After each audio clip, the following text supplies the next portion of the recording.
Hey kindergarten, hope you're having a great Thursday today and you are ready for math. So today for our number talk, we're going to do some counting and we're going to practice counting by tens, okay?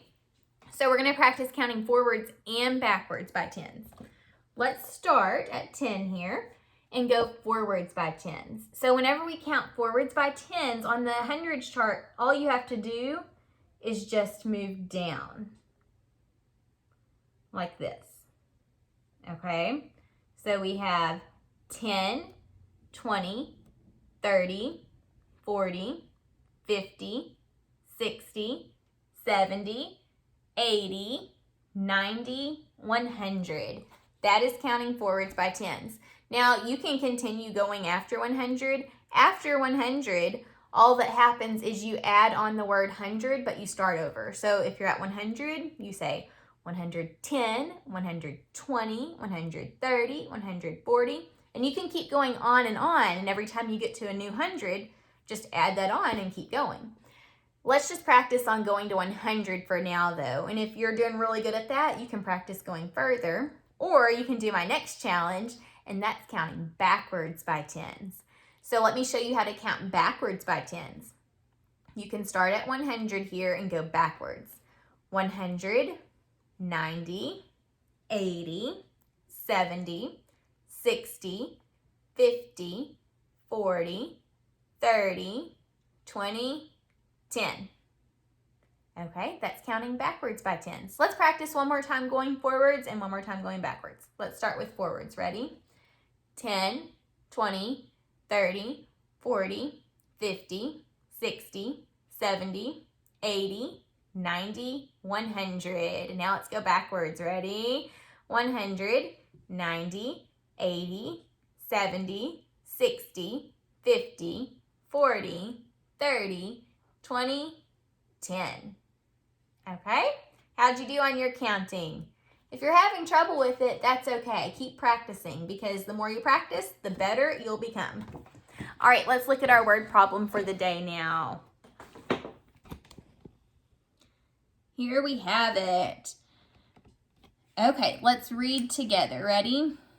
Roderick saw 7 dogs and 2 birds at the park. How many animals did Roderick see in all? Let's read that one more time and listen very carefully for the question that we need to answer. Roderick saw 7 dogs and 2 birds at the park. How many animals did Roderick see in all? Okay, what's the question we need to answer?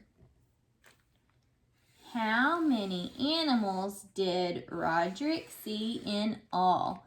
See, it ends with a question mark, so that's what we need to answer. How many animals he saw in all?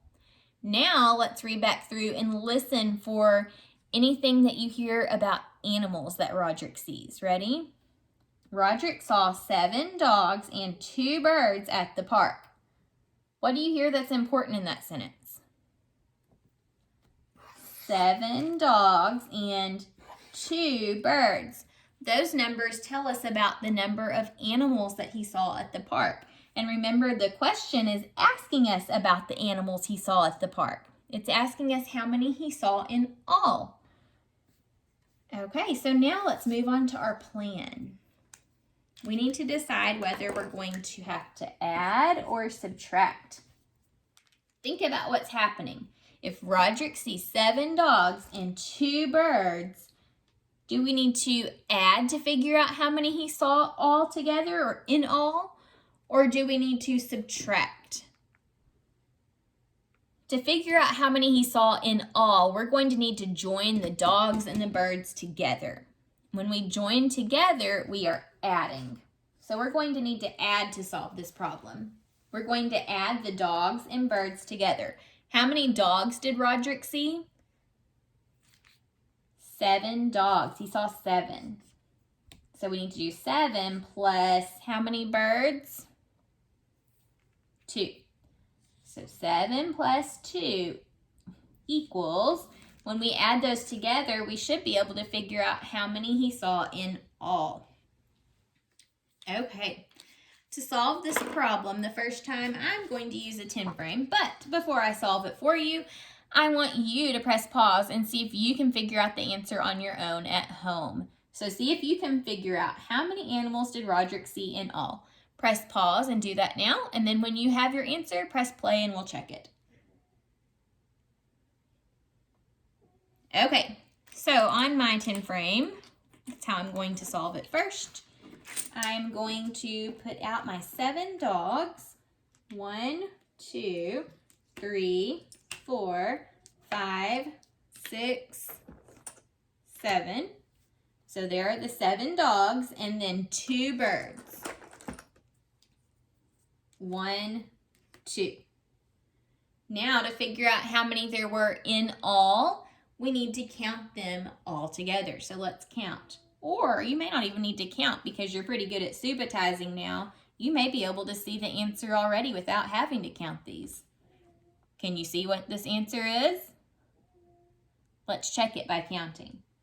1, 2, 3, 4, 5, 6, 7, 8, 9. So it looks like Roderick saw 9 animals in all. And without, I was saying you didn't have to count. You may have been able to look at this 10 frame and see it's only missing 1, and 1 less than 10 is 9, so this is 9. You may have been able to do that. All right, before we go with 9 as our answer, let's check it in a different way. This time I'm going to draw a picture. Okay, so Roderick saw 7 dogs. 1, 2, 3, 4, 5, 6, 7. And then he saw 2 birds. For my birds, I'm just going to do little squiggles like that. 1, 2. Okay, now let's see how many there are in all. So we've got to count them together. Ready? 1, 2, 3, 4, 5, 6, 7, 8, 9. So we got 9 again. So we know 7 plus 2 equals 9. And we can also answer our question now. How many animals did Roderick see in all? He saw 9 animals in all. Okay, now let's move on to our lesson for today. So we've been talking about coins this week, and you have hopefully been practicing naming the coins at home. Today, I'm going to give you a coin quiz. So I'm going to hold up a coin, and as fast as you can, I want you to tell me the name of the coin. And I may show you the head side, or I may show you the tail side, because it's important that you're able to recognize both. Okay, so here's the first coin. What is the name of this coin? Let's see, I'm going to hold it as close as I can where it's not blurry. What's the name of this coin? If you said dime, you are correct. This is a dime. What's the name of this coin?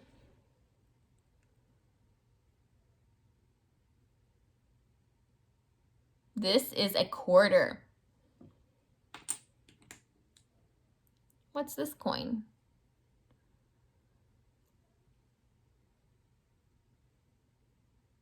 This is a nickel.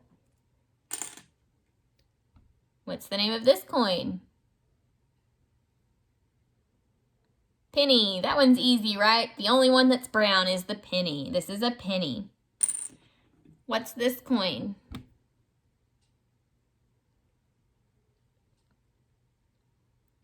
This is a nickel. Remember, the nickel has the smooth edges and it is silver. What's the name of this coin? This is a quarter. See, here's the head side. I showed you the tail side. This is the quarter. What is the name of this coin?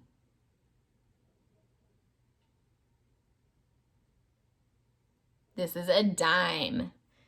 Okay, I'm going to put out a mixture like I did yesterday for you guys to locate different coins for me. Okay.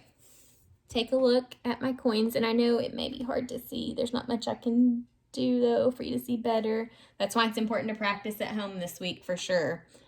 Okay, out of my collection here, can you point to the coins that are dimes? You may want to press pause to look for the dimes.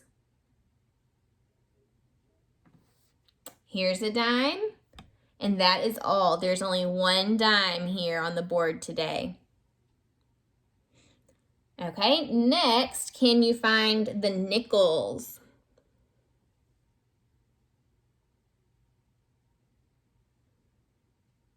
Okay, so here's a nickel, here's a nickel, and here's a nickel. There are 3 nickels. Next, can you find the pennies? See if you can point to the pennies.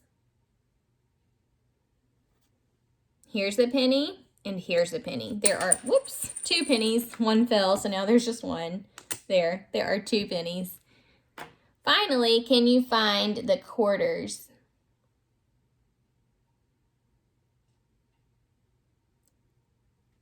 There are 2 quarters. There's a quarter here and a quarter here. And I know, especially on this video, the quarters may be hard to see because they kind of look the same size as the nickels, but they are a little bit bigger.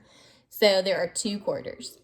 At home, practice, practice, practice putting out those coins and naming the coins. And if you're doing really good at that, you can add on an extra challenge of how much the coins are worth. In kindergarten, you just have to know their names. You have to be able to recognize them from the tail side or the head side. And then once you move on to first grade, you'll learn how much they're worth. But if you're doing really good with heads and tails and naming them, you can work on how much they're worth. All right, I'll see you next time. Bye.